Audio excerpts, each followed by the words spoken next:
नीति रा दो तीन आपने दुआ बनाऊं। काव्य में विरोधाभास हुए जो इतिहास में है, जो काव्य में भी हुए। काव्य रे मोने आ एक मुख्य धारा है कि जिन चीज री आप सराहना करो, उन्हें उचित ठहराओ, तो दूसरे पक्ष रे मोने उन्हें क्रिटिसाइज भी है या उन पहली बात ने नकारी भी है। एड़ा दो तीन दुआ आपने उड़ाऊं के अमूमन आप बात चले कि जेड़ी संगति होई उड़ो आदमी बढ़ जाए। आ बात काफी हद तक ठीक है, आज रे व्यवहारिक जमाने में ठीक है। अपन मोम नहीं पड़ी कि भाई जेने संगत होई उड़ा फल होई। तो दो दुआ है। पहलो दुओ है कि कदली सीप भुजंग मुख और स्वाति एक गुण तीन, जो जैसी संगत करे तैसो ही फल दीन।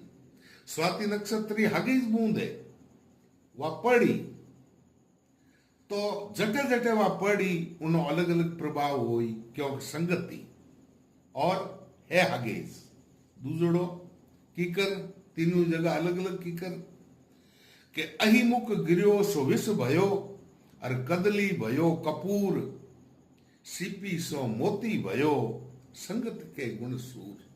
वाई स्वाति री बूंद अगर अही दुश्मन नो प्रायवाची है, सांप ने भी कहे, अगर वह स्वाति री बूंद सांप रे मुख में पड़ी सीधो विष जहर। कदली रे पड़गी तो कपूर बन जाई और सीपी रे मोह ने पड़गी तो मोती बन जाई। तीनों ही जगह अलग अलग है। दूसरी बात पाछो कवि कहो कि नहीं संगत कहीं को वे नहीं, खुद रे मोह ने गुण वे तो बुरी संगति भी नेड़ी नहीं आवे। कि जो नर उत्तम प्रकृति का करी संग कुसंग, चंदन विष व्यापे नहीं लपटत रहे भुजंग। अगर संगतों असर आवे जनो चंदन ने रूंकड़े में आवे। क्यों?